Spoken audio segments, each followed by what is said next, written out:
अस्सलाम वालेकुम नाज़रीन, उम्मीद करता हूँ आप खैरियत से होंगे। मेरा नाम है मोहम्मद फैज़ान और आप देख रहे हैं स्टेप हेल्प फाउंडेशन।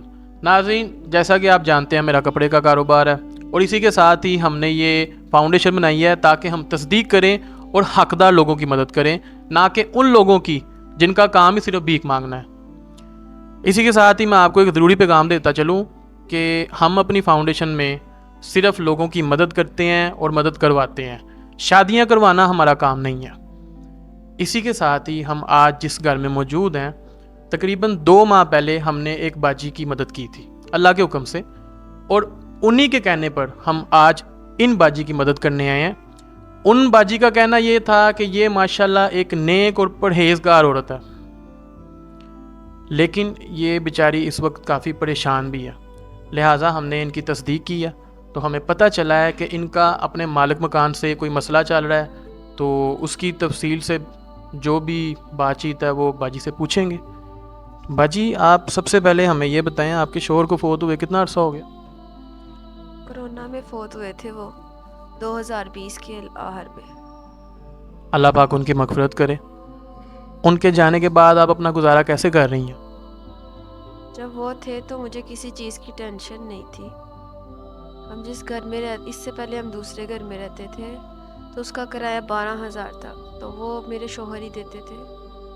उनके बाद मेरा ना वहाँ रहना मुश्किल हो गया। 12,000 किराया देना मैं नहीं दे सकती थी, तो फिर हम इधर मैं और मेरा बच्चा हम इस घर में आ गए। इसका किराया 6,000 रुपये।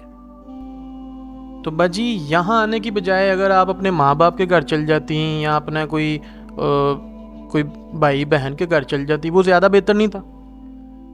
मेरी अम्मी की वफ़ात हो चुकी है और मेरे अब्बू को फालज है।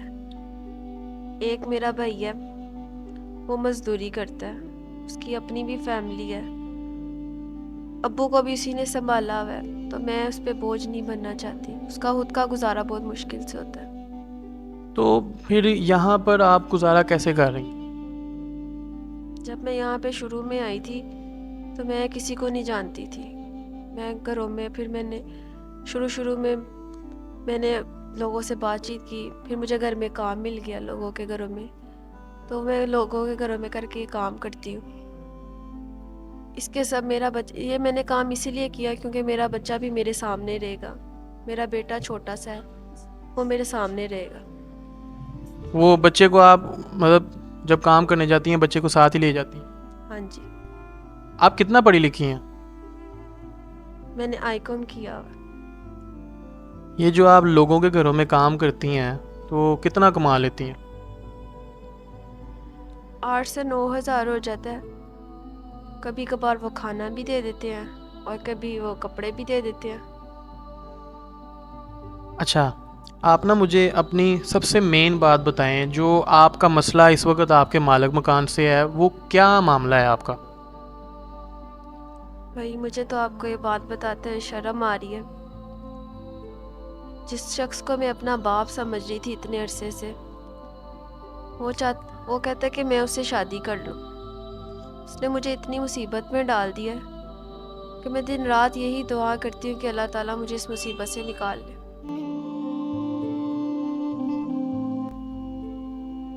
बाजी, आप अपनी इस बात को थोड़ा तफसील से बताएंगी, क्योंकि समझ में नहीं आया आपकी बात का क्या मतलब था। जब मैं 3 साल पहले यहाँ पर आई थी तो मेरे पास एक सोने की अंगूठी थी, जिसे बेचकर मैं 5 से 6 माह तक किराया इनको देती रही रूटीन के साथ मालिक मकान को। फिर मेरे ना हालात ख़राब हो गए। 3 माह मैंने इन्हें किराया नहीं दिया मालिक मकान को, तो उसने मुझे कहा भी नहीं कुछ। फिर मैंने चौथे महीने किसी ना किसी तरीके से उसको किराया दिया, और फिर उसके बाद फिर मैं किराया नहीं दे सकी, ना उसने मुझे तंग किया। मेरा बच्चा बीमार हो गया, महंगाई इस कदर ज़्यादा हो गई कि मैं उसको किराया बिल्कुल भी नहीं दे सकी। मेरा बच्चा बीमार हो गया, मेरा 3 माह मेरे उस पर खर्चा होता रहा। फिर उससे मैंने बात की कि मैं अभी किराया नहीं दे सकती। उसने कहा कोई बात नहीं, तो मेरी बेटी जैसी हो, परेशान ना हो, जब होंगे तब दे देना। तो अगर वो शख्स इतना ही अच्छा था तो फिर ये शादी वाला मामला कहाँ से निकल के आ गया? भाई मुझे तो मैं खुद इतनी परेशान हूँ। उसने ऐसी बात कह कैसे दी, जो बेटियों की तरह मेरा एहसास करता था, जिसने कभी मुझे किराए से तंग नहीं किया था। अचानक उसके दिल में पता नहीं क्या ख्याल आ गया कि वो मुझे बेटी की जगह ये समझना शुरू हो गया। मेरे से उसने शादी का मुतालबा कर दिया। मैं तो खुद इतनी परेशान हो गई कि जो मुझे बेटी कह रहा था वो अचानक से ये बात कर दी इसने। कहा क्या उसने वैसे? वो तकरीबन 2 माह पहले आया था। उसने मुझे कहा यहाँ तुम्हें 3 साल हो गए रहते हुए, तो तुमने 3 साल में सिर्फ 7 माह का किराया दिया। तुम्हारा 2.5 साल का किराया रहता है, जो तकरीबन 2.25 लाख बनता है। कहता है वो मुझे किराया दो, मेरी अपनी भी ज़रूरतें हैं। मैंने कहा अंकल मैं अभी किराया नहीं दे सकती, आप मेरे हालात से वाकिफ़ हैं। कहता है नहीं, मैंने तुम्हारा ठेका नहीं लिया हुआ, मैंने कोई यतीमखाना नहीं खोला हुआ, मेरी अपनी भी ज़रूरतें, मेरे अखराजात हैं। मैंने कहा अंकल आप थोड़ा सा वक्त दे दें। कहता है नहीं मैंने तुम्हें कोई टाइम नहीं देना। फिर मैंने उसको कहा कि अंकल आप कुछ तो सब्र करें, मैं कुछ करती हूँ। कहता है नहीं, तुम इस मसले का एक ही हल है, या तो तुम मुझसे शादी कर लो या मुझे किराया दे दो। मैंने कहा अंकल आप ये कैसी बेहुदा बातें कर रहे हैं, मैं आपकी बेटी की उम्र की हूँ, कुछ तो शर्म करे। कहता है तुम्हारे पास 2 दिन का वक्त है, 2 दिन सोच लो, मैं 2 दिन बाद फिर रहूँगा। 2 दिन बाद आया। मैंने कहा नहीं अंकल मैं आपके साथ शादी नहीं कर सकती, आप मुझे वक्त दे दें, मैं थोड़ा थोड़ा करके आपका किराया उतार दूंगी।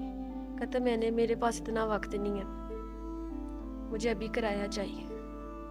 फिर उसने मेरा हाथ पकड़ने की कोशिश की।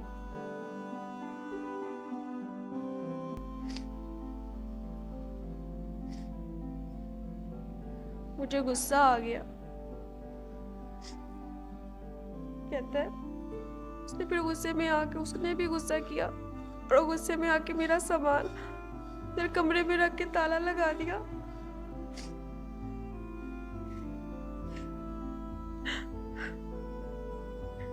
कहते किराया दो और अपना सामान ले गया से दफा हो जाओ।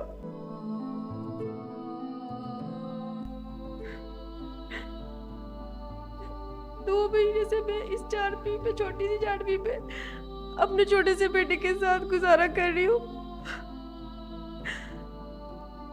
उसने मुझे इतना परेशान किया हुआ है, हर हफ्ते आ जाता है, इतनी गंदी गंदी बातें करता है, मुझे हाथ लगाने की कोशिश करता है।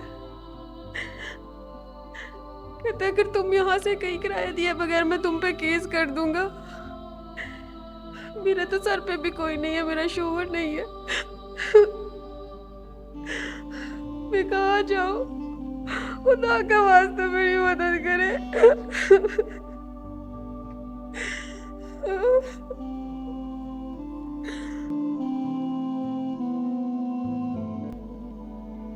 बाजी आप एक खतरनाक किस्म के मसले में फंसी हुई हैं। अल्लाह पाक आपके लिए आसानियाँ करे, लेकिन हम ये है कि हम अपनी पूरी कोशिश करेंगे। अमूमन ये होता है कि हम ना अपनी गुंजाइश के हिसाब से 8 से 10 हज़ार देते हैं किसी को, लेकिन आपका मसला बहुत ज़्यादा है, बड़ा नाजुक भी है।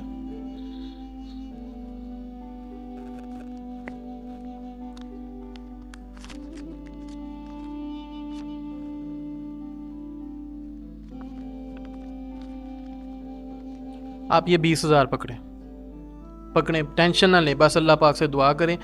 ये आप उस मालिक मकान को दें 3 माह का किराया, ठीक है, 18 हज़ार बनता है, और उससे कहे कि हमें थोड़ा सा वक्त दे, ठीक है, परेशान नहीं होना, अल्लाह पाक कोई ना कोई वसीला बना देगा इंशाल्लाह ताला।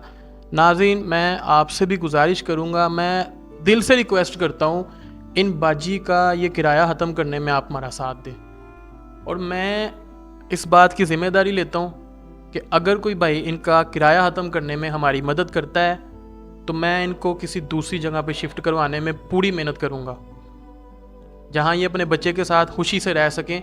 इन्हें कम से कम इस कैद खाने से तो निकालें ना हम, क्या पता यही कोई नेकी अल्लाह पाक को हमारी पसंद आ जाए, अपनी आखिरत संवार लें इसी के बहाने। लिहाजा जितना हो सके हमारे साथ ताउन करें। आपका बहुत बहुत शुक्रिया, जज़ाकल्लाह जी।